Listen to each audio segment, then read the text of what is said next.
speaker in front of people, but I just want to just stress a little bit about my dad. He was the greatest person I ever knew, my hero. I mean, since the beginning, he's always, my Little League games, he was always the first one there. He was always giving the coaches advice. He used to play baseball, and my field leaguer would show up also, because he was a real great baseball player. And they'd both give me tips, and that's something I will never forget. I also remember when I first got into the movie business, my very first job was to build a set. They hired me, I told them, they asked me if I knew how to do construction. I said, sure I do. I've never hit a hammer in my life.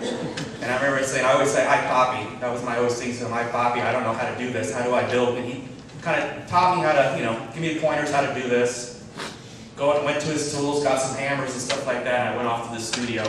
And I remember sitting there for about 3 hours, just sitting on a chair looking at this doorway going, I have no idea what I'm going to do. And about 11:30 at night I hear, at the door of the studio, a knock, and I remember opening the door, and there was my dad, with like about 5 bags from Sears of tools. I mean, it was just like, it was incredible. He went in there, he helped me build this doorway, and he told me, don't tell anybody I was here, and he left. And the next morning, the people came in and their jaws dropped, because it wasn't what they were expecting, because it was 10 times nicer than they were expecting. But this is a movie business, it's fake, but it looks so real. And that's pretty much my whole career in the movie. And my dad would always be there. And every time I see him, I'm like, "Hi, Poppy, what are you doing here?" But he was always there. And just like when in United Airlines, Peter didn't mention. I remember my dad. He was the voice that you heard when he went down the escalators in Spanish. I remember we got home. He was so proud. We all got on the station wagon and drove the LAX, and like idiots, we went out 10 times back and forth hearing my dad.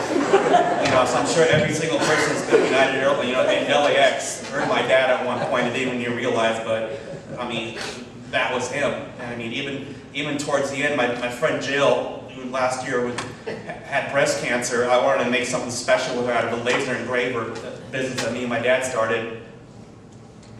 And I always say, Dad, I still need to finish, I need to sand it. I get home the next day, it was sanded. And then he goes, here, you know what, I made this. I think this and this by me. And I'm like, Bobby, that's not what I wanted to do. But he would still make it. The next day I get there, he would paint it.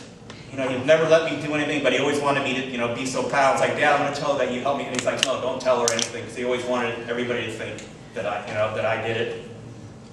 And I mean, there's just so many stories of my dad. My ex-girlfriend Tanya, I remember her car broke down, and she called me. I was like, hey, don't worry, I'll come pick you up. Don't worry, your dad already brought me the car. I got a car from your father. And it's just like, I don't know how he knew, but it was just the craziest thing. My old landlady, Miss Aguilar, when I wanted to move in, she wanted to do a credit check on me. And I'm like, oh my God. So I why don't you have to come to my father's house, and my dad will co-sign for you.